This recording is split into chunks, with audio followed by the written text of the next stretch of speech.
Hello friends, welcome to popcorn updates. చూస్తూ చూస్తూ ఈ ఇయర్‌లో 1/3 పోర్షన్ అదే 4 మంత్స్ కంప్లీట్ అయ్యాయి.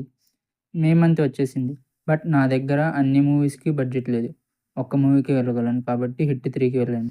బికాజ్ నాకు ట్రైలర్ బాగా నచ్చింది. రిలీజ్ అయిన ఫస్ట్ డేనే మూవీ చూశాను. బట్ కొంచెం పర్సనల్‌గా బిజీగా ఉండడం వల్ల ఇవాళ రివ్యూ ఇస్తున్నాను. ఇంకా మూవీ గురించి మాట్లాడుకుంటే మూవీలో ఎవ్రి ఎలిమెంట్ పిన్ పాయింట్‌గా ఉంటుంది. 'నాని' అన్న యాజ్ యూజువల్ తన న్యాచురల్ యాక్టింగ్‌తో 'అర్జున్ సర్కార్‌కి' ప్రాణం పోశాడు. And heroine 'Srinidhi Shetty' acting కూడా అస్సలు డిసప్పాయింట్ చేయదు. మూవీకి ప్లస్ పాయింట్స్ మాట్లాడుకుంటే ఫస్ట్ 'నాని' అన్న and 'Srinidhi Shetty' acting and remaining cast and BGM కూడా బాగుంది. And 'captain of the ship' Sailesh Kolanu గారి టేకింగ్ బాగుంది. నాకు పర్సనల్‌గా నచ్చని కొన్ని థింగ్స్‌లో ఫస్ట్‌ది సెన్సార్‌షిప్ చచ్చిపోయిందేమో అనిపించింది. డైలాగ్స్ డైరెక్ట్ 18+లో ఉన్నాయి. And no beep sounds. Double meaning కూడా కాదు. ప్యూర్ డైరెక్ట్ అంటే డైరెక్ట్‌గా ఉన్నాయి ఈ 18+ dialogues.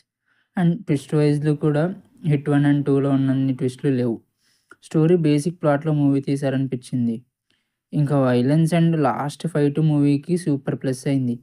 First half basic story టెల్లింగ్‌తో స్టార్ట్ అవుతుంది. అండ్ ఫస్ట్ హాఫ్‌లో క్రైమ్ ట్విస్ట్‌లు అంత ఈజీగా, ఫాస్ట్‌గా రివీల్ చేసేస్తారు. అది కాస్త ఫ్లాట్‌గా అనిపించింది. స్టోరీ ఫాస్ట్‌గా మూవ్ అవుతుంది. ట్విస్ట్‌లు కూడా అంతా నార్మల్‌గా వెళ్ళిపోతాయి. సో, మనకు స్టోరీ ఎక్కడే కానీ బోర్ కొట్టదు. మూవీలో కొన్ని సర్ప్రైజ్ క్యామియోస్ ఉన్నాయి. ఆ క్యామియోస్ మూవీని ఇంకా పుష్ చేశాయి. మొత్తానికి మూవీలో 'నాని అన్న'ని కొత్తగా చూపించడానికి ట్రై చేశారు. అండ్ ట్విస్ట్‌లు అండ్ కేస్ సాల్వింగ్ ఫ్లాట్‌గా అనిపించినా విలన్ని సైకోలాగా చూపించడానికి చాలా ట్రై చేశారు. బట్ హీరోనే ఎక్కువ సైకోటిక్‌గా కనిపించాడు. విలన్‌కి నెపోటిజం అంటే ఇష్టం ఉండదనుకుంటాను. మూవీలో చూసిన వాళ్ళకి ఇది అర్థమవుతుంది. అండ్ మూవీలో కొన్ని లాజిక్స్ మిస్ అయినా వాటికి సూట్ అయ్యే డైలాగ్స్ కూడా ఉన్నాయి. అండ్ మూవీ రిలీజ్‌కి ముందు కొందరు 'పెహల్గామ్' అటాక్ లాంటి టెర్రర్ అటాక్ ఉంటుంది అనేసి అన్నారు మూవీలో. బట్ అది ఎక్కడే గాని కనిపించలేదు. మేబీ అది పిఆర్ స్టంట్ ఏమో అని నా ఒపీనియన్. ఇంకా నెక్స్ట్ హిట్ ఫ్రాంచైజ్‌లో వస్తున్న మూవీ 'హిట్ 4' అని అందరికీ తెలుసు. అండ్ 'హిట్ 4'లో కార్తీ గారు పోలీస్‌గా యాక్ట్ చేస్తున్నారని రిలీజ్‌కి ముందే లీక్ అయింది. అయినా కూడా పోస్ట్ క్రెడిట్ సీన్‌లో వచ్చే ఈ 'హిట్ 4' కార్తీ స్క్రీన్ ప్రెజెన్స్ మొత్తం 'హిట్ 3' ఇచ్చిన అంత కిక్ కంటే ఆ లాస్ట్ 30 సెకండ్స్ పోస్ట్ క్రెడిట్ సీనే ఎక్కువ హై ఇస్తుంది. ఇంకా ఈ సీన్స్ చూసాక నాకైతే 'హిట్ 4' మీద పిచ్చ పిచ్చ క్యూరియాసిటీ రైజ్ అయింది. కార్తీ గారు ఆల్రెడీ 'కాకి' అనే ఇంటర్‌స్టేట్ క్రైమ్స్‌ని చేస్ చేసి కనిపించారు. హిట్ సిరీస్‌లో ఒక లేడీ ఓరియెంటెడ్ మూవీ కూడా వస్తుందేమో అని నాకు పర్సనల్‌గా అనిపిస్తుంది.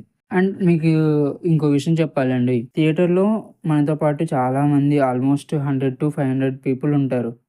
మన ఒక్కరి కంఫర్ట్స్ కోసం మిగతా వాళ్ళని డిస్టర్బ్ చేయకూడదు.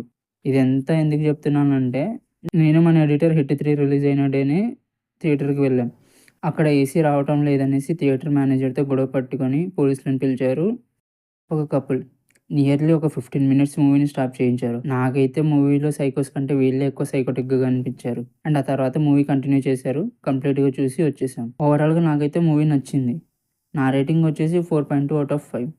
మరి మీకెలా అనిపించిందో కామెంట్ చేయండి. And for more movie related content please do subscribe to popcorn updates.